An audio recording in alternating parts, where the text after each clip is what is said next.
పిల్లలు కావాలని మీ కలను నెరవేర్చుకోండి. సంప్రదించండి హెగ్డే ఫెర్టిలిటీ, హైదరాబాద్, తెలంగాణ.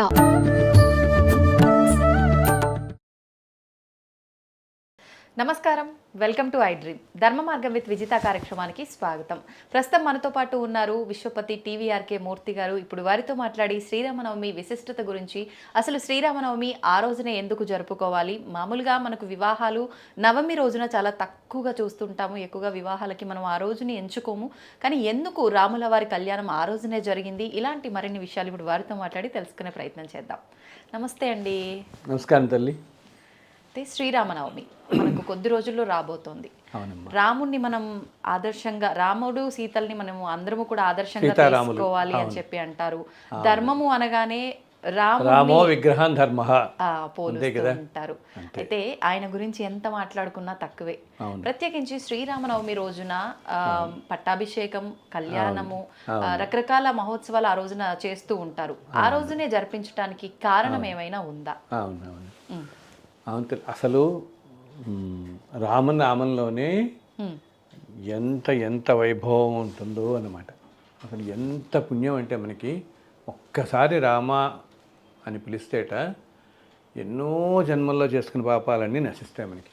ఒక్కసారి రామనామం జపించటంతోనే ఎన్నో జన్మల పాపాలు నశిస్తాయని చెప్తుంటారు. అండ్ అంతకంట మధురమైన నామం ఇంకోటి లేదు, రామనామం కంటే మధురమైనది లేదు అంటాడు కదా కీర్తనలో ఒకటి ఉంటుంది కదా, అంటే పాలు మిగిరేలా కన్నా పంచదార చిలకల కన్నా ఓ రామ నీ నామం ఎంతో రుచిరా, ఎంతో రుచి, ఎంతో రుచి, ఎంతో రుచి. సో ఎంత రుచికరమైన రామనామం అంటే మనకి ఆ రామనామంలో ఉన్న రుచి సామాన్యమైనది కాదనమాట. అసలు ఎంతో కాలం నుంచి మన వారందరికీ, మన భారతీయులందరికీ, అంతేకాకుండా ముఖ్యంగా మన ఆంధ్రప్రదేశ్, తెలంగాణ, మన తెలుగు వారందరికీ కూడా రాముడు ఎంతో ఆరాధ్య దైవం. అండ్ మా రాముడు అని చెప్పుకుంటాం.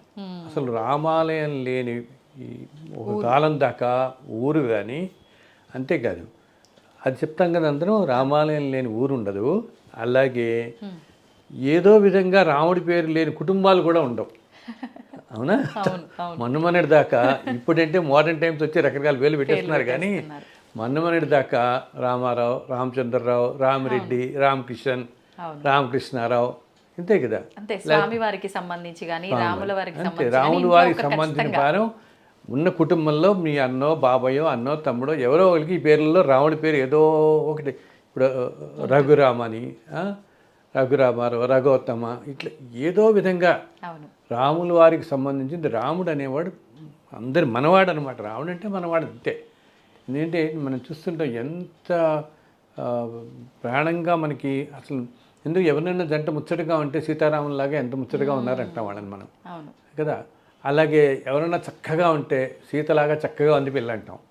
సీతారాములు అనేవారు మనతో అంత మమేకం అయిపోయాం మనం అందరం. మన జీవితాల్లో అంతగా రాముడు, మన రాముడు అన్నట్టు అయిపోయేవాడు. నేను ఈ పుస్తకాలు చాలా రాశాను కదా, వెంకటేశ్వర కల్పము, అమ్మవారి మీద, శివుడి మీద ఇలా రాసినప్పుడు మొట్టమొదట్లో రాసింది నేను వెంకటేశ్వర కల్పం. రాసిన తర్వాత అది చాలా ప్రాచుర్యంలోకి వెళుతున్నప్పుడు అప్పుడప్పుడు నాకు కొంతమంది ఫోన్ చేసి, అంటే ఒక్కొక్కరి నమ్మకాలు ఒక్కొక్కటి కదా. ఒకరికేమో శివుడు అంటే పంచ ప్రాణాలు, ఒకరికి హనుమంతుడు అంటే ప్రాణం, ఒకరికి అమ్మవారు అంటే ప్రాణం, ఒకరికి నరసింహస్వామి అంటే ప్రాణం, ఒకరికి సుబ్రహ్మణ్య స్వామి అంటే ప్రాణం, ఇలా రకరకాలుగా ఉంటాయి కదా.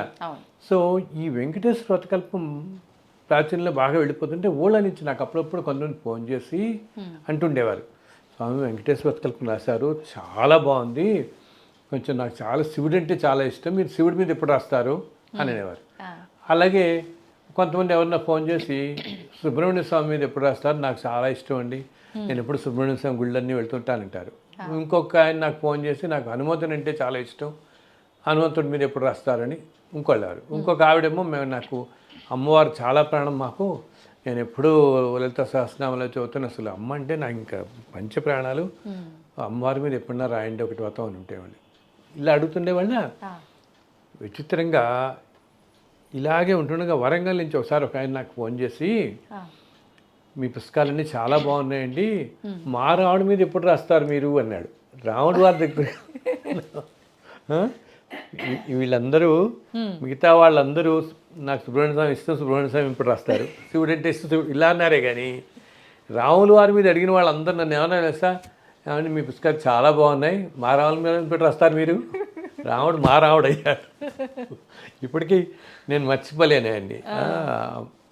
ఒక ఆలయంలో అర్చకులు అనమాట, మా రాముల వారి మీద ఎప్పుడు రాస్తారండి అనేవాడు ఆయన. అలాగా అంత ఓన్ చేసుకుంటాం మనం రాముడు. అసలు ఎందుకు ఏదైనా కష్టం కడితే అయ్యో రామా అనే వస్తుంది నోట్లోంచి గబుక్కుని, అంతే కదా. పెద్దవాళ్ళు కూడా పడుకునేటప్పుడు లేచేటప్పుడు ప్రతి పని వెనకాల రామ రామ అని అంటారు, రామ రామ అనుకుంటాం. అలాగే పాతకాలంలో, అంటే పాతకాలం అనేది ఎందుకంటే ఇప్పుడు మోడర్న్ టైమ్స్ అయిపోయి అన్నీ అలా అనుకోవాల్సి వస్తుంది. మనం మొన్నటి దాకా ఎవరైనా ఏదైనా కొత్తది ప్రారంభించినా శుభలేఖలు అట్లా ముందర శ్రీరామ అని రాసేవాళ్ళు. శ్రీరామ అని రాసి కానీ మొదలుపెట్టేవాళ్ళు కాదు. ఏంటి, ఉద్యోగాలే కాదు, ఈ బిజినెస్లు వ్యాపారాలు చేసుకునే వాళ్ళందరూ పైన శ్రీరామ. అసలు అంతే. ఇంకా ఆశ్చర్యం ఏంటి తెలుసా, పాతకాలంలో ఉత్తరాలు రాసే వాళ్ళందరూ కూడా పైన శ్రీరామ అని రాసేవాళ్ళు. పోస్ట్ కార్డ్స్లో పైన శ్రీరామ అని రాసేవాళ్ళు. ఇంకా విచిత్రంగా ఆ రోజుల్లో కొంతమంది అంటే రాములు వారు రాస్తున్నట్టు భావన అనమాట, శ్రీరామ వ్రాలు అని కూడా ఉండేది. చూస్తున్న వాళ్ళందరూ ఈ ప్రోగ్రామ్ మన వాళ్ళకి తెలుస్తుంది, అప్పుడు జనరేషన్ వాళ్ళు పైన శ్రీరామ వ్రాలు అని రాసేవాళ్ళు. శ్రీరామ్ అనేది చాలా మందికి ఇప్పటికీ కూడా అలవాటు. నేను చూస్తుంటాను, ఏదైనా శుభలేఖలు, ఏదైనా పత్రికలు, ఏదైనా కొత్త కొత్త మొదలు పెడుతున్నా మొట్టమొదటిగా శ్రీరామ అని రాస్తారు. ఎందుకంటే రామనామం తలుచుకుంటే అంతా జయప్రదంగా సాగుతుంది అని మనకి నమ్మకం అన్నమాట. రాముని తలుచుకుంటే చాలు జయప్రదంగా సాగుతుంది మనకని. సో అంతటి మహోన్నతమైనటువంటిది. అందుట్లో రాముడు ఏంటి తల్లి, సాక్షాత్తు శ్రీమన్నారాయణుడే వచ్చి మానవ రూపంలో మనందరి మధ్య తిరిగి అతి సామాన్యమైన మానవులాగా అన్ని కష్టాలు పడి జీవన విధానం సాగించిన వాడు శ్రీరాముడు. మనందరి మధ్య మనతో పాటే ఉండి మనలాగా కష్టాలు పడే రామచంద్రుడు. అయినా ఎంతో ధర్మమూర్తిలాగా ఉండి, అందుకని మనం అంటే రామ విగ్రహం ధర్మ. రాములు వారంటే అలా ధర్మస్వరూపం. ధర్మస్వరూపం అంటే భగవత్ స్వరూపం అన్నమాట. సో అంతటి సాక్షాత్తు శ్రీమన్నారాయణుడే రామచంద్రమూర్తిగా ఈ భూమి మీద వెలిసింది. ఒకానొక సంవత్సరంలో చైత్ర శుద్ధ నవమి నాడు పునర్వసు నక్షత్రంలో మధ్యాహ్నం 12 గంటలకి అభిజిత్ లగ్నంలో జన్మించారు స్వామి. సో భగవంతుడు అవతరించటం కదా, అది సాక్షాత్తు శ్రీమన్నారాయణుడే మనకి అవతరించటం అంటే ప్రపంచం మొత్తానికి ఎంతో శుభం. అంటే ఎంతో కళ్యాణం అంటాం. కళ్యాణం అంటే కళ్యాణం అనేది వివాహం అనే అర్థమే కాకుండా శుభప్రదం అని కూడా వస్తుంది. ఎంతో కళ్యాణమయం అంటున్నాం అంటే ఎంతో శుభప్రదంగా.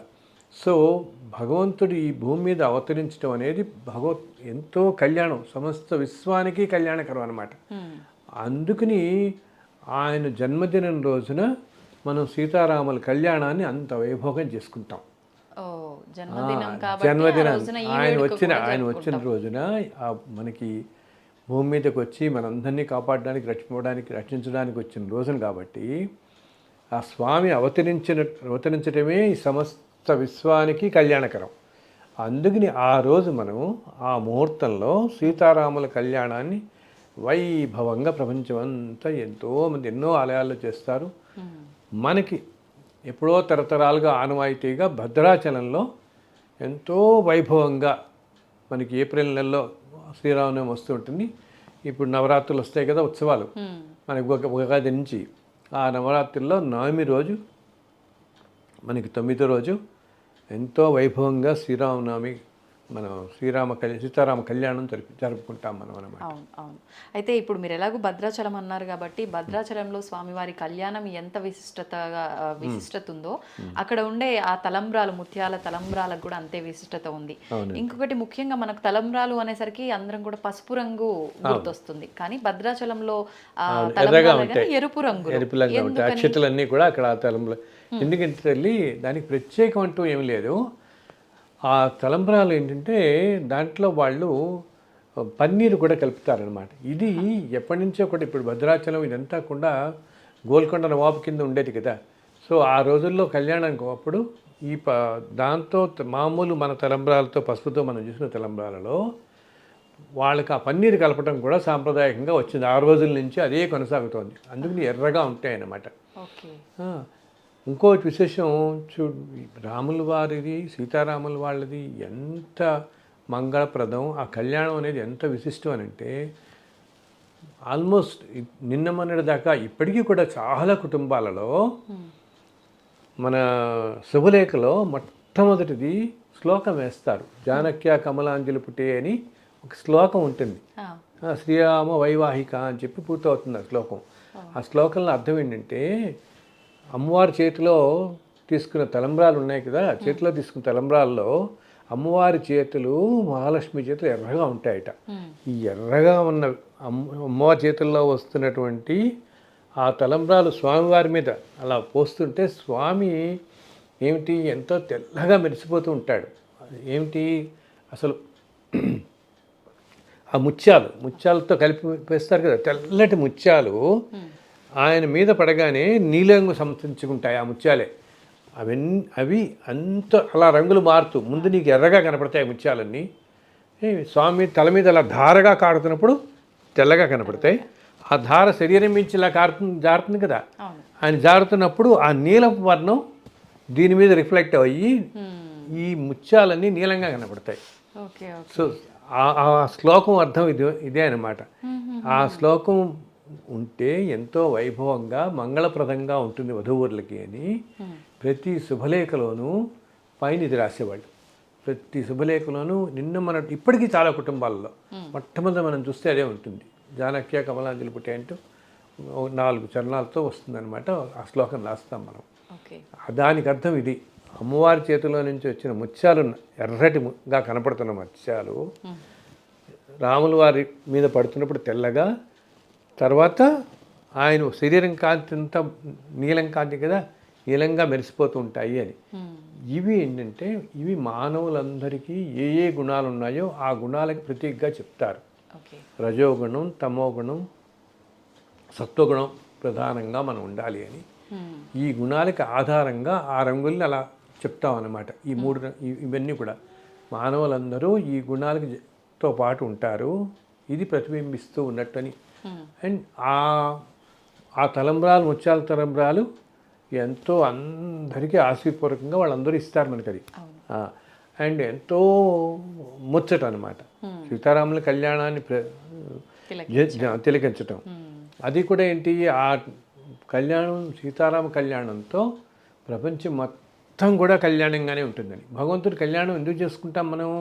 చెప్పాను ఆయన జన్మించిన రోజున కళ్యాణం చేస్తున్నామని. ప్రపంచం అంతా చల్లగా ఉండాలి ఈ సంవత్సరం అంతా కూడా అని చెప్పేసి. ఇప్పుడు మనం చూడండి, తిరుమలలో ప్రతిరోజు కళ్యాణం ఉంటుంది. ఇప్పుడు ఎన్నో ఆలయాల్లో ప్రతిరోజు కళ్యాణం జరిపిస్తారు. భద్రాచలంలో కానీ మనం అందరూ కూడా నిత్య కళ్యాణం అవుతూనే ఉంటాయి అన్ని చోట్ల, ఎన్నో ఆలయాల్లో అనమాట. ఎందుకంటే ప్రపంచం అంతా చల్లగా ఉండాలి, కళ్యాణంగా ఉండాలి అంటే అందరూ సుఖ సంతోషాలతో ఉండాలి అని చెప్పేసి ఈ సీతారామ కళ్యాణం వెనకాల ఇంత విశిష్టత ఉందన్నమాట మనకి. ప్రత్యేకించి శ్రీరామనవమి అనగానే మనకు కళ్యాణం అయిపోయిన మరుక్షణమే పానకము, వడపప్పు ఇది ప్రసాదంగా మనకు ఇస్తూ ఉంటారు. ప్రత్యేకించి పానకము, వడపప్పే ఎందుకని ఆ రోజు? అంటే మనం మన సాంప్రదాయంలో కూడా వివాహం సమయంలో పానకం బిందెలని ఇస్తారు. వచ్చిన అదేంటి వివాహానికి తరలి వచ్చిన వాళ్ళందరికీ కూడా ఇస్తారు. అవతల పెళ్లి వారికి, అతిథులందరికీ ఇస్తున్నారు, మగ పెళ్లి వారికి ఇస్తారు. సో ఇది ఎండాకాలం కదా.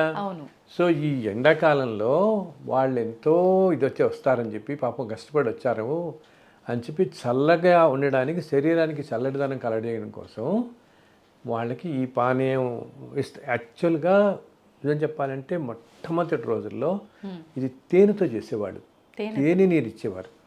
సో అది ఆ తర్వాత కాలంలో బెల్లం పానకంగా మనకు వచ్చింది. నీళ్ళలో బెల్లం కలిపి దాంతోపాటు కొంచెం శరీరానికి పైత్యం, బెల్లం ఎక్కువ తీసుకుంటే పైత్యకరం అని పైత్యం చేయకుండా ఉండడం కోసం కొంచెం మిరియాలును యాలకులు కూడా వేస్తున్నారు అవును, కొన్ని చోట్ల, అది కూడా వేయటం జరుగుతుంది. ఆ, మరి వడపప్పు ఎందుకని? పెసరపప్పు నీటిలో నానబెట్టి వడపప్పు అని చేసుకుంటాం కదా, అది మామూలుగా మనం ఎప్పుడు కూడా మనం నీటిలో నానబెడితే అట్లాను. ఆ రోజు వడపప్పు అని ఎందుకంటామంటే దీన్ని స్వీకరించటం వల్ల అంత ఎండల్లో మనకి వడదెబ్బ తగలకుండా ఉండడం కోసం అని తిట. ఆ మధ్య ఒకరు ఎవరో పెద్ద ఆయన నాకు చెప్పారు ఇది.